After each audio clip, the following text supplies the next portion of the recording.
Today we will start a topic called as chemical reactions and equation. Myself Ikramuddin, I will teach you science. What do you understand by a chemical reaction? So why and how a chemical reaction happen? This we will discuss in this chapter. The chemical reaction क्या होती है? Very first thing. Our topic for today is chemical reactions and equations. So इसको आप ऐसे समझ सकते हो, you have seen at home, अगर आप दूध को किसी ज़्यादा टाइम के लिए छोड़ देते हो, if you are not put the milk in fridge and if you will leave it outside, then you will find out that after some time milk can be converted into curd.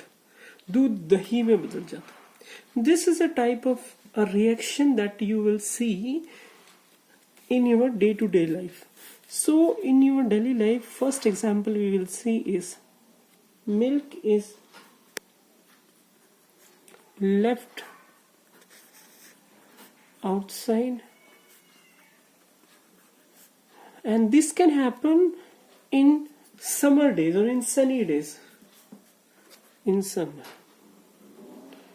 Second चीज आप देखिए, अगर आप लोहे को बाहर छोड़ देते हैं, जैसे फॉर एग्जाम्पल आपके पास कोई आयरन की चीज है, कुछ भी जो आपके घर पे है, तो आयरन या फिर लोहे की कोई भी चीज है, उसे अगर आप जैसे तवा लगा लीजिए, अगर उसे आप एटमोसफियर में छोड़ देते हैं, एटमोसफियर मतलब बाहर छोड़ देते हैं, बाहर छोड़ने का मतलब अगर वहां पे आपके पास वाटर और हवा अवेलेबल है, मतलब पानी और ऑक्सीजन है, तो वो जो आयरन का पीस है वो रस्ट हो जाता है, उस पर जंग लग जाता है.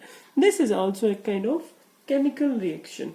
सो इफ एन आयरन तवा और pan, iron tawa slash pan slash nail कीले is exposed, or sorry, are exposed to humid atmosphere. Humid मतलब जिस पर्टिकुलर एटमोसफियर में या फिर जिस पर्टिकुलर जगह में आपके पास मॉइस्चर और ऑक्सीजन का कंटेंट दोनों अवेलेबल है. नाउ थर्ड एग्जांपल इज जो आप खाना पकाते हो, food is cooked. These all type of things जिसमें आप एक चीज को दूसरी चीज में कन्वर्ट कर रहे हो, उसको आप बोलते हो केमिकल रिएक्शंस. और we can say that we respire और वी लाइक हम सांस लेते हैं, और द रेस्पिरेशन प्रोसेस रेस्पिरेशन में हम क्या करते हैं, ऑक्सीजन को हम अंदर लेते हैं, ठीक है, oxygen can bind. So these all situation in which the substance somehow change from its initial condition to final conditions, ठीक है. इन केसेस में आपके पास कई केसेस में तो फिजिकल चेंज आते हैं, जो फिजिकल ओवरव्यू की वजह से होते हैं, जो अपीयरेंस की वजह से होते हैं, और कई केसेस में आपके पास केमिकल चेंजेस आते हैं. इसको आप ऐसे अंडरस्टैंड कर सकते हो. सिंपल, जो सबसे सिंपलेस्ट एग्जांपल है वो ये है कि आपने आयरन तवा को या फिर किसी भी पर्टिकुलर आयरन की चीज को बाहर एटमोसफियर में छोड़ा है, तो उसे उसकी वजह से आयरन के ऊपर जंग लग जाता है, तो इस पर्टिकुलर चीज को आप बोलते हो केमिकल रिएक्शन. ओके, इसको आप घर पे सिंपली अंडरस्टैंड कर सकते हो. लाइक सी, अगर आपने आयरन को किसी एक एसिडिक एटमॉस्फेयर में, आपने देखा होगा बहुत सारे लोग जो है आयरन के ऊपर जो रस्टिंग है उसको भी आप जो है हटा सकते हो, just by doing what, just buy put it in acid. क्योंकि जो आयरन के ऊपर लेयर बनती है रस्ट की, या फिर आपके पास जो जंग की लेयर बनती है, वो अगर आप उसे एसिड में डालते हो तो एसिड में डिसॉल्व हो जाती है. Now what do you understand by chemical reactions? So chemical reactions के लिए आपके लिए इंपॉर्टेंट चीजें क्या है, क्या होना चाहिए? सो फॉर केमिकल रिएक्शन, और the chemical reaction is defined as chemical reactions are defined as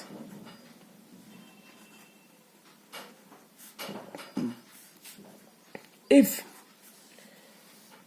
there is a change in state of a system. If very first is there is change in state, अगर कोई particular matter आपके पास है और वो solid to liquid जाता है. State कितने types के होते हैं अभी? 3 type of states and these states are solid, liquid and gas. अगर कोई भी मटेरियल जो है वो आपके पास स्टेट को चेंज करता है, then we will say that chemical reaction हुआ है. Second is if is already there. If there is change in color, अगर कोई कंपाउंड जो है वो अपना कलर चेंज करता है. जैसे फॉर एग्जांपल आप एक चीज लीजिए, आप इसको सिंपली ऐसे अंडरस्टैंड कर सकते हो. एट होम, घर में आपके हल्दी हर किसी के पास होगी. टर्मरिक पाउडर, जिसको हम टर्मरिक पाउडर बोलते हैं. That turmeric powder is called as हल्दी. अगर किसी के कपड़े पे हल्दी लग जाती है और उसके ऊपर आप साबुन लगाते हो तो उस हल्दी का रंग पीले से लाल हो जाता है. That particular example, the change in color, that means उसमें कुछ ना कुछ रिएक्शन हुई है, क्योंकि हल्दी that is yellow in color. Further, if you put in what we say is, अगर हम किसी भी पर्टिकुलर साबुन के पास या सोप से उस कपड़े को धोते हैं तो that particular cloth will change into red in colour. So this is change in colour. This is also called as a chemical reaction. Third type is if there is evolution of a gas. If if is already there is evolution of a gas. How would you know that कि gas निकली है? जैसे for example अगर आप लोगों ने कभी घरों में कोई सिंपल अगर आपसे चाक की बात करते हैं, अगर आपके पास चोक है और अगर आप उस चोक में पानी मिलाते हैं तो आपको बबल्स दिखते हैं. That particular thing is called as evolution of gas. मतलब गैस बाहर निकली है. Like say for example, if we have a chalk, अगर आपके पास एक chalk है and we put it in water, there is evolution of gas. Evolution मतलब gas बाहर निकलती है. So these all types. सबसे पहले हम लोग पढ़ रहे हैं केमिकल रिएक्शंस के बारे में. केमिकल रिएक्शंस बेसिक आपके पास क्या होना चाहिए किसी भी रिएक्शंस के होने के लिए? There has to be change in state of a material. आपके पास जो मटेरियल है वो सॉलिड टू, अगर सॉलिड मटेरियल था वो लिक्विड में चेंज हो जाए, लिक्विड से गैस में चेंज हो जाए, तो उसे आप बोलते हैं केमिकल रिएक्शन और केमिकल चेंज. अगर उसके कलर में चेंज आता है, इसको आप ऐसे समझ सकते हैं, आपके पास कोई कपड़ा है उस पे हल्दी लगी हुई है, दैट हल्दी जो है उसका कलर येलो होता है. अगर उसे आप सोप में मिलाते हैं तो उसका कलर रेड हो जाता है. अगर आप उस कपड़े को साबुन से धोते हैं तो उसका कलर रेड हो जाता है. That is called a change in colour. ये भी केमिकल रिएक्शन होता है. अगर किसी चीज में आपके पास गैस का इवोल्यूशन होता है, जैसे अगर आप किसी चोक को पानी में डिसोल्व करेंगे तो गैस निकलेगी. This is also called as evolution of gas, is also called as chemical reaction. And the fourth thing in this is what we call as change in temperature. Change in temperature. अगर आप किसी चीज को मिलाते हो किसी दूसरी चीज में और उस चीज का टेम्परेचर बदलता है तो उसे आप केमिकल रिएक्शन बोलते हो. So we can say that is अगर आपके पास, अगर आप लोगों ने कभी देखा नहीं हो तो कास्टिक सोडा या फिर sodium hydroxide, this is sodium hydroxide. अगर आप इसको पानी में मिलाओगे, if we mix this sodium hydroxide in water, then there जो जिस कंटेनर में, जिस बर्तन में आपने इसको मिलाया है, जैसे अगर हम बीकर की बात करते हैं तो वो बीकर हीट हो जाता है। हीट होने का मतलब यह है कि उसमें से जो आपने दो चीजों को मिलाया है, इवोल्यूशन ऑफ हीट हो रहा है, हीट बाहर निकल रही है। तो इसका मतलब हीट बाहर निकल रही है मतलब टेम्परेचर बदल रहा है। तो जिस पर्टिकुलर चीज में टेम्परेचर बदलता है उसको आप बोलते हो chemical reaction. So now next thing is, what do you understand by chemical equations? Chemical equations किसे कहते हैं? Chemical equations, अगर आपके पास बात करते हैं हम, कोई भी पर्टिकुलर कंपाउंड है, जैसे मैग्नीशियम है, और मैग्नीशियम को आप रिएक्शन कराते हो, we will write it down as magnesium, plus आप इसके रिएक्शन कराते हो ऑक्सीजन के साथ। These two, magnesium and oxygen, are known as reactant, जो एक दूसरे के साथ रिएक्ट करके क्या दे रहे हैं भाई, प्रोडक्ट दे रहे हैं, और that product is called as magnesium oxide. This particular thing is called as a reaction, chemical reaction. और रिएक्टेंट से आपके पास क्या बनता है, प्रोडक्ट। किसी भी पर्टिकुलर चीज में जिसमें दो चीजों को मिला के एक चीज, या फिर एक चीज से दो चीजें बनती हो, उसे आप बोलते हो chemical reaction. Now chemical equations क्या होती हैं? केमिकल इक्वेशंस होती हैं कि किसी भी केमिकल रिएक्शन को अगर आप लिखते हो, और उस केमिकल रिएक्शंस को लिखने के दो तरीके हो सकते हैं। एक जो मैंने लिखा है इसको हम बोलते हैं word form, which we call as word form of equation, word form of the equation. अब ये आपको दिख रहा होगा that if we have to write all the equation like that, हर एक चीज को अगर हमें ऐसे लिखना पड़े तो ये बहुत टीडियस, बहुत ही डिफिकल्ट जॉब हो जाएगी। So we have given, we can change this word equations into some other equations just by changing the magnesium with its formula. अब हर एक केमिकल कंपाउंड के लिए या फिर केमिकल एलिमेंट के लिए एक स्पेसिफिक फॉर्मूला अवेलेबल होता है। That specific formula is cold, जैसे अगर हम बात करते हैं मैग्नीशियम की और ऑक्सीजन की, सो केमिकल इक्वेशन ऑफ मैग्नीशियम का केमिकल फॉर्मूला क्या होता है भाई, Mg, मैग्नीशियम। अगर आपने इसका रिएक्शन कराया है ऑक्सीजन के साथ, तो ऑक्सीजन का फॉर्मूला क्या रहता है, O2। तो इन दोनों के मेल से आपके पास क्या बन गया भाई, MgO बन गया। तो this if we write it down as MgO। अब ये इक्वेशन जो है ये एक बैलेंस्ड केमिकल इक्वेशन नहीं है, क्योंकि इसमें हमारे पास ऑक्सीजन इस तरफ जो है वो 2 है, इस तरफ 1 है। इसको बैलेंस करने के लिए मैं यहाँ पे 2 लगा देता हूँ। आगे हम पढ़ेंगे कि हम किसी भी पर्टिकुलर इक्वेशन को, जो आपके पास केमिकल इक्वेशन अवेलेबल है, उसे बैलेंस कर सकते हैं। So what we have to do is, हमें दोनों तरफ के जो कंपाउंड्स या एलिमेंट्स अवेलेबल हैं, उन दोनों तरफ के कंपाउंड्स एलिमेंट को बराबर करना होता है। उस पर्टिकुलर चीज को हम केमिकल इक्वेशन की बैलेंसिंग बोलते हैं। Okay, so that particular thing is, अब जो इस पे प्लस साइन आप देख रहे हैं 2Mg plus O2, that plus sign is representing the thing कि आपके पास जो मैग्नीशियम है और जो ऑक्सीजन है वो एक दूसरे के साथ रिएक्ट करके मैग्नीशियम ऑक्साइड बना रहे हैं।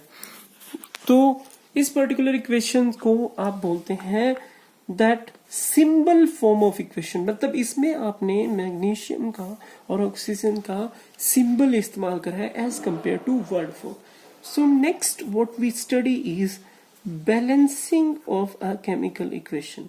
आप किसी भी पर्टिकुलर केमिकल इक्वेशन को बैलेंस कैसे कर सकते हो, या फिर बैलेंस्ड केमिकल इक्वेशंस। अब बैलेंस्ड केमिकल इक्वेशंस क्या होती हैं? मैंने अभी बताया, अगर आपके पास कोई केमिकल रिएक्शंस हो रही हैं, उन केमिकल रिएक्शन के सिंबल्स को हम ऐसे राइट डाउन कर सकते हैं।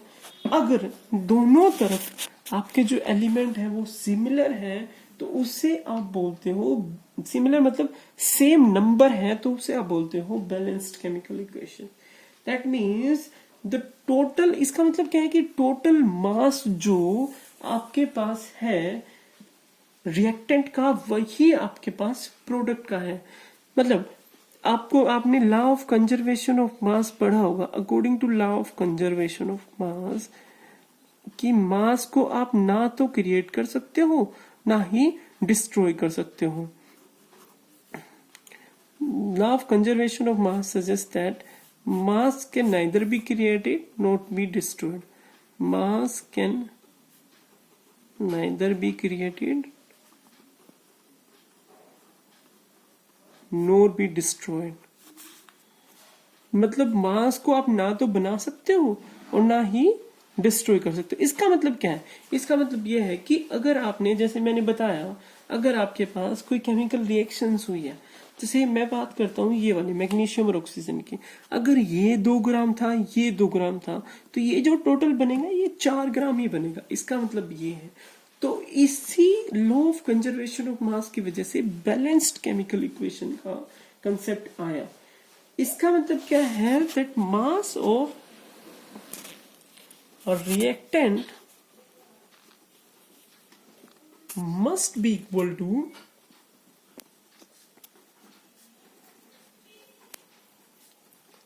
mass of product। जो आपके पास रिएक्टेंट क्या है भाई? जो रिएक्शन में आपके पहले चीजें अवेलेबल हैं उन्हें आप रिएक्टेंट बोलते हो, और जिनसे मिलके जो बन रहा है उसे आप प्रोडक्ट बोलते हो। तो दोनों का मास जो है वो बराबर होना चाहिए। So if we know that the word equation of any like particular example, तो आप लोगों ने इसमें क्या क्या चीजें फॉलो करनी है केमिकल इक्वेशन को बैलेंस करने के लिए, that be further like analyse. तो उसके लिए हम एक सिंपल इक्वेशन कंसिडर करते हैं, and that equation is zinc plus, अगर आप किसी भी पर्टिकुलर, अगर मैं बात करता हूं कि आपके पास जिंक मेटल है और जिंक मेटल की आपने रिएक्शन कराई है सल्फ्यूरिक एसिड के साथ, if we have zinc and sulphuric acid, so zinc and sulphuric acid की रिएक्शन होने से आपके पास क्या बनता है? Zinc sulphate plus hydrogen. अगर ये आपके पास कोई रिएक्शन है जो हो रही है, इसको आप, ये इस इक्वेशन की वर्ड फॉर्म है। कौन सी फॉर्म है भाई? इसको आप सिंबल्स में राइट डाउन कर सकते हो। This is word form. Zinc plus H2SO4 will give you zinc sulfate plus H2। अब इस पर्टिकुलर इक्वेशन में हमें ये देखना है कि दोनों तरफ जो एलिमेंट्स हैं या फिर कंपाउंड्स हैं उनका जो मास है वो सेम है या फिर नंबर सेम है। उसके लिए आप लोगों ने क्या कंसिडर करना है? इस तरफ देखिए, रिएक्टेंट की तरफ, रिएक्टेंट एंड प्रोडक्ट। आप इसको ऐसे राइट डाउन कर सकते हैं, एलिमेंट्स, यहाँ पे स्पेस का मैं थोड़ा, elements number of atoms in reactant, reactant में कितने हैं, और number of atoms in product, product में कितने हैं। Okay, now we will see that element आपके पास कौन कौन से हैं। जिंक है, ठीक है भाई, हाइड्रोजन है, और इसको मैं फर्दर ऐसे लिख देता हूं नीचे, यहाँ पे जिंक है, हाइड्रोजन है, सल्फर है और ऑक्सीजन है। अब जिंक दोनों तरफ कितने कितने हैं भाई? रिएक्टेंट में भी एक, प्रोडक्ट में भी। हाइड्रोजन कितने हैं दोनों तरफ? इसमें 2 है, यहां भी 2 है। ओके, सल्फर कितना है? यहां भी 1 और यहां भी 1 है। ऑक्सीजन कितने हैं? 4 4। इसका मतलब क्या है? इसका मतलब ये है आपके पास ये केमिकल इक्वेशंस पहले से ही बैलेंस है, आपको इसमें कुछ करने की जरूरत नहीं है। तो आपके पास जो जिंक और सल्फ्यूरिक एसिड की रिएक्शन है, इसमें जो एलिमेंट जिंक है, हाइड्रोजन है, सल्फर है, ऑक्सीजन है, उसमें जो नंबर ऑफ एटम है रिएक्टेंट साइड में, प्रोडक्ट साइड में, दोनों सेम है। तो इसका मतलब ये केमिकल इक्वेशन बैलेंस्ड है। हम एक दूसरी इक्वेशन लेते हैं, let us try some other equation, some other chemical reaction और केमिकल, इसको आप केमिकल इक्वेशन बोल सकते हो, जिसको हम राइट डाउन करते हैं। दैट इज, अगर आप आयरन की वाटर के साथ रिएक्शन कराते हैं, आयरन वाटर के साथ मतलब आपने लोहे को पानी में छोड़ दिया, तो इस पर्टिकुलर चीज को आप कैसे राइट डाउन कर सकते हो? Iron plus water will give you Fe3O4 plus hydrogen gas. Okay, now we have to balance this chemical equation. So how can we balance? First we have to see कि आपके पास दोनों तरफ कितने कितने atoms किस पर्टिकुलर रिएक्टेंट के और products के अवेलेबल हैं। ठीक है, जो हम इसमें कुछ स्टेप्स फॉलो अप करेंगे। तो सबसे पहला जो स्टेप होगा, फर्स्ट स्टेप नंबर 1 इज आपने क्या करना है, जो पर्टिकुलर आपके पास केमिकल सिंबल्स हैं, इन सब को बॉक्सेस में डालना है। ठीक है, आपने इन सब को बॉक्स में डालना है। तो इसको आयरन को बॉक्स में डाल दीजिए, वाटर को भी, जो आपके पास रिएक्टेंट और प्रोडक्ट हैं, सभी चीजों को बॉक्स में आपने डाल देना है। Very first step. Okay, now very first step is draw the boxes. Now step number 2 जो हमने पहले करा था वही सेम स्टेप हमने रिपीट करना है। आपने क्या करना है, आपने नंबर ऑफ एटम्स जो है इसमें उनको काउंट करना है। तो आपके पास इसमें कौन कौन से एटम है? अभी आयरन है, हाइड्रोजन है और ऑक्सीजन है। तो रिएक्टेंट में नंबर ऑफ एटम्स आप इसे लेफ्ट हैंड साइड भी लिख सकते हैं अभी, इन रिएक्टेंट, और number of atoms in product में कितने रिएक्टेंट्स हैं, that is right hand side. तो इसे आप लिखेंगे, आयरन कितने हैं अभी लेफ्ट हैंड साइड पे? 1 है। इसमें कितने हैं? 3 है। हाइड्रोजन कितने हैं? 2। ऑक्सीजन कितना है इस तरफ? 1 है लेफ्ट हैंड साइड में। इस तरफ कितने हैं? 4। तो आपके पास क्या बच गया? आपको स्टेप नंबर 3 जिसमें मैक्सिमम नंबर ऑफ एटम्स है,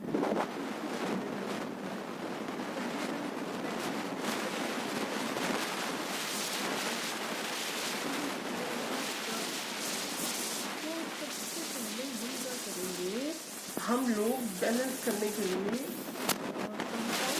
के पास मैक्सिमम नंबर ऑफ एटम है उसको बैलेंस करेंगे। ये रिएक्टेंट भी हो सकता है और प्रोडक्ट भी हो सकता है।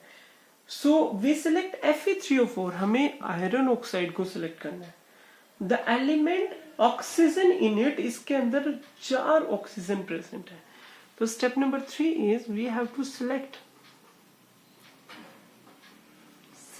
द कंपाउंड विद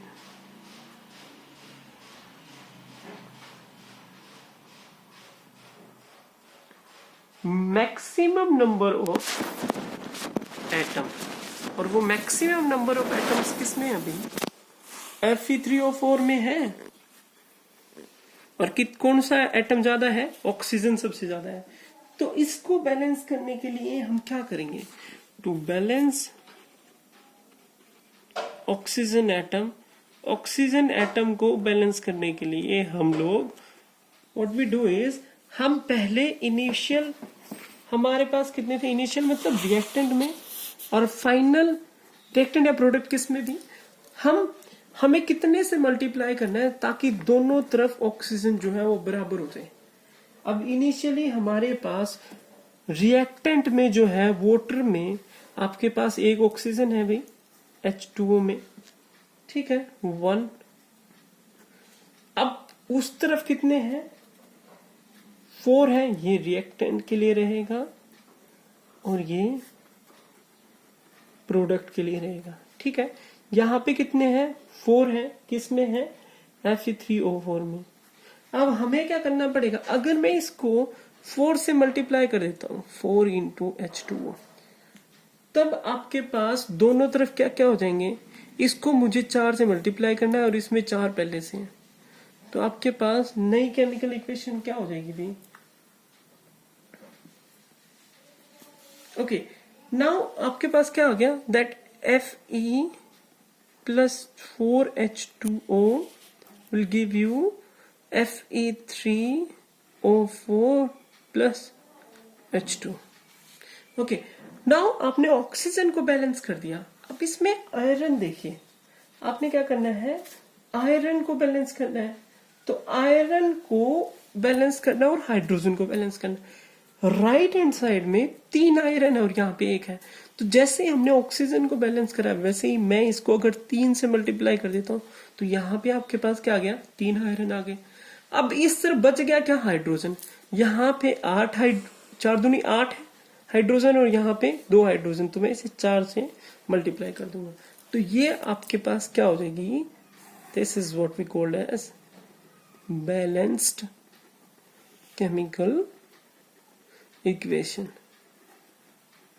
इसे आप दोबारा समझ लीजिए भी, दोबारा इसमें करना क्या है आप लोगों ने सिंपल जो है इसको बैलेंस करने के लिए क्या करना पड़ेगा, सिंपल आप लोगों ने इक्वेशन, आपके पास आयरन प्लस वाटर गिवन है, फिर 3O4 प्लस H2, इसको बॉक्सेस में ड्रॉ कीजिए। उसके बाद आप iron, hydrogen, oxygen left hand side में कितने, जितने भी एलिमेंट्स हैं वो लेफ्ट हैंड साइड में कितने और राइट हैंड साइड में, वो दोनों इक्वल होने चाहिए। अब हमने वो कंपाउंड सिलेक्ट करना है जो मैक्सिमम नंबर ऑफ एटम्स वाला है। सबसे ज्यादा एटम ऑक्सीजन के हैं और किस कंपाउंड में है, Fe3O4 में है भाई, ठीक है। ये हम यहाँ से पता कर सकते हैं। तो अगर हम ऑक्सीजन को बैलेंस करना चाहते हैं तो रिएक्टेंट साइड में, अब प्रोडक्ट साइड में क्या है, 4 ऑक्सीजन है, तो रिएक्टेंट साइड में भी 4 ऑक्सीजन होने चाहिए। तो मैं अगर वाटर को 4 से मल्टीप्लाई कर देता हूँ, हम इस हाइड्रोजन को भूल जाते हैं, तो हमारे पास 4 ऑक्सीजन हो जाएंगे। अब हमारे पास क्या क्या बच गया, आयरन बच गया और हाइड्रोजन बच गया। अब आप हाइड्रोजन को बैलेंस कीजिए। यहाँ पे जिस टाइम आपने 4 से मल्टीप्लाई करा तो 4 दूनी 8 हाइड्रोजन हो गए। यहाँ पे कितने थे हाइड्रोजन, 2 ही हाइड्रोजन थे, तो आप इसे 4 से और मल्टीप्लाई कर देंगे तो यहाँ पे भी 8 हाइड्रोजन। अब बच गया क्या, आयरन। आयरन को अगर आप इस साइड यहाँ पे 3 से मल्टीप्लाई कर देंगे तब आपके पास 3 आयरन इस साइड हो जाएंगे, 3 आयरन उस साइड हो जाएंगे। अब हमने इस केमिकल इक्वेशन को बैलेंस करने के बाद आप लोगों ने इसका स्टेट लिखना है।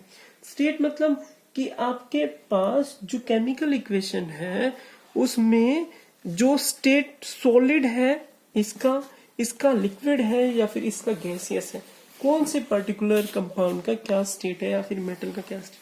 अब मेटल आयरन किस स्टेट में होता है भाई, हमेशा सॉलिड स्टेट में, S represent solid state. Water हमेशा कौन से स्टेट में होता है बच्चों, वाटर को आप यहाँ पे ये लिक्विड स्टेट में होता है।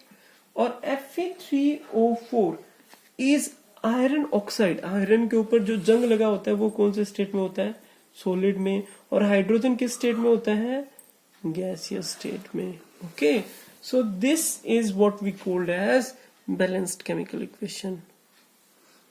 Okay, now I will give you example that you have to do. मैं आपको एक एग्जांपल दे देता हूं जिसको आप खुद करके देखना। जैसे अगर हम बात करते हैं कि आपके पास एक केमिकल रिएक्शन है that is CO plus H2। okay, this particular equation will give you this particular reactants will give you CH3OH for example। अब इसमें आप लोग देखिए कि सबसे ज्यादा चीज कौन सी है और वो किस तरफ है, यहाँ इस पर्टिकुलर कंपाउंड में हाइड्रोजन यहाँ पे 2 है, यहाँ पे कितने हैं? आप हमेशा ये गलती करते हैं कि CH3 में 3 हाइड्रोजन देख लेते हैं, लेकिन H भी तो है OH, तो ये 3 और एक क्या हो गया, 4 हाइड्रोजन हो गया। अब 4 हाइड्रोजन को बैलेंस करने के लिए आपको क्या चाहिए, यहाँ पे 4 करना है, तो आप यहाँ पे क्या कर देंगे, 2 से मल्टीप्लाई कर देंगे, 2 दूनी 4 हाइड्रोजन हो गया। कार्बन यहाँ भी एक है, यहाँ भी एक, ऑक्सीजन यहाँ भी एक और यहाँ भी, ये आपकी केमिकल इक्वेशन जो है वो क्या होगी भाई, बैलेंस होगी। Now you have to do some questions, और ये क्वेश्चंस जो है मैं आपको एक असाइनमेंट दे दूंगा। Done with that.